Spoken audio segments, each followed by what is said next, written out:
Bonjour à toutes et à tous. Dans cette vidéo, nous allons aborder un sujet que vous connaissez certainement très bien, mais l'avez-vous approfondi comme il se doit? Les réseaux sociaux. Pour bien commencer le sujet, il faut d'abord faire un point sur les réseaux sociaux existants. On ne va évidemment pas tous les citer, juste les plus utilisés.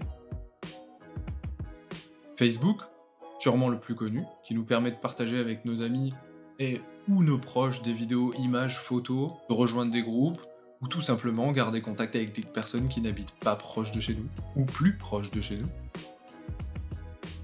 Twitter, le réseau social qui vous limite à 280 caractères pour échanger rapidement sur un sujet avec vos abonnés.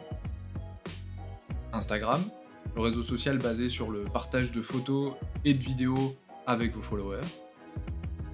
TikTok, où vous partagez de courts instants en vidéo. Snapchat, le réseau social que l'on pourrait appeler éphémère, où on partage une vidéo ou une image avec un destinataire pendant une période de temps limitée, allant jusqu'à 1 minute. Et pour les professionnels, il y a aussi LinkedIn pour partager son expérience ou ses projets dans un réseau plus ou moins fermé. Maintenant que nous avons fait le point sur les réseaux disponibles, parlons un peu de la raison pour laquelle nous utilisons ces réseaux sociaux. On le sait tous, il n'existe pas qu'une seule raison, il y a plusieurs raisons pour utiliser ces réseaux, que ce soit de manière publique ou privée. On partage des bons moments avec ses amis ou sa famille, un anniversaire, un voyage, une naissance, avec une image, une vidéo, un post, ou encore tout simplement garder le contact avec une personne qui nous est chère mais éloignée. On partage aussi les mauvais moments, rater un examen, tomber malade. On peut aussi très bien y suivre l'actualité qui nous intéresse, que ce soit sur une personne connue ou sur des événements de manière générale qui ont lieu dans notre pays, dans notre ville ou dans le monde. On peut aussi utiliser ces réseaux pour partager son opinion en répondant à des posts liés à des événements ou de personnes connues, à la vue de tous. Parfois même, on utilise ces réseaux sociaux pour rencontrer de nouvelles personnes. Il existe aussi un aspect purement professionnel à l'utilisation de ces réseaux sociaux. On y fait de la publicité, que ce soit pour nous-mêmes, pour notre société, encore pour mettre en valeur nos compétences, ou encore pour intéresser des gens à nos futurs projets professionnels. Toutes les raisons citées précédemment font partie de ce qu'on pourrait appeler les points positifs de l'utilisation des réseaux sociaux. On pourrait aussi parler du fait que dans l'utilisation des réseaux sociaux, il nous arrive de rentrer dans une communauté. Et ça permet d'éviter de se sentir seul et d'appartenir à un groupe. Il existe aussi cet aspect où être le premier ou parmi les premiers à partager une information perçue comme utile, que ce soit par notre entourage ou notre communauté, peut être valorisant. On parle des points positifs, mais qu'en est-il des dérives et des problématiques que l'utilisation des réseaux sociaux peut engendrer?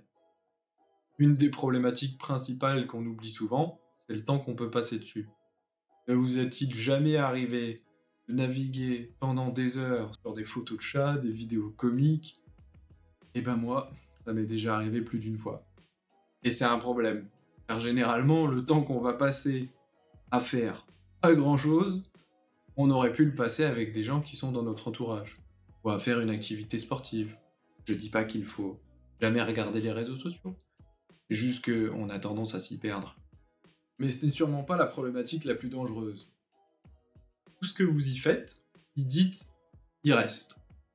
Certaines de vos images, de vos vidéos, peuvent se retrouver bien malgré vous sur des sites sensibles. Évidemment, chaque photo n'atterrit pas sur telle plateforme.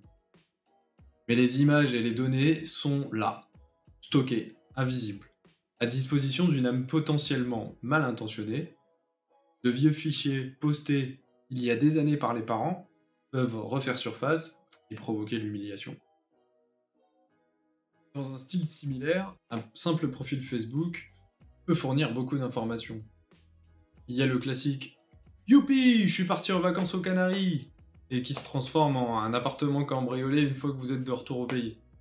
Ou l'abus de faiblesse, dans lequel un individu récolte des informations, publiques évidemment, sur sa victime afin de pouvoir se rapprocher et de profiter de sa détresse, pour la détrousser ou pire, en abuser. Aujourd'hui, nous sommes en effet, selon certaines sources, près de 2,7 milliards d'utilisateurs de Facebook chaque mois, sans compter tous les autres réseaux sociaux. Pour vous dire que les escrocs ont le choix.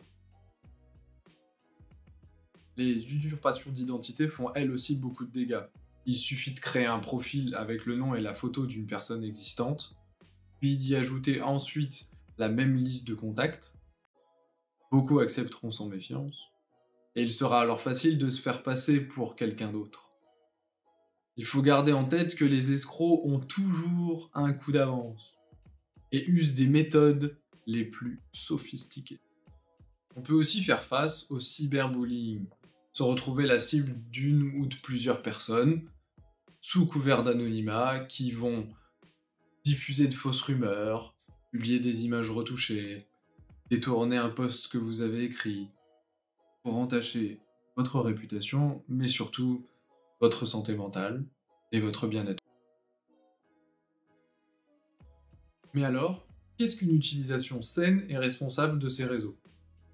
Finalement, les réseaux sociaux, quoi qu'on en pense, qu'on soit parents ou enfants, nous aident à interagir, nous aident à entrer en contact les uns avec les autres.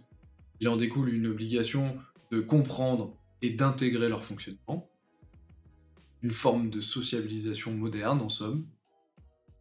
Il y a donc un juste et délicat équilibre à trouver entre l'apport bénéfique de cette nouvelle technologie et ses dangers potentiels. Le tout est d'en être conscient, de manière à se protéger, et surtout de comprendre ce système, pour que vous en soyez un utilisateur en toute sécurité. En résumé, ce que vous y faites a ou peut avoir un impact dans votre vie au quotidien. Donc, réfléchissez bien, vous y postez, et qui peut y avoir accès. En espérant que cette vidéo ait pu vous être utile pour appréhender les points positifs, mais surtout les points négatifs des réseaux sociaux, je vous remercie d'avoir regardé cette vidéo, et moi je vous dis à très vite.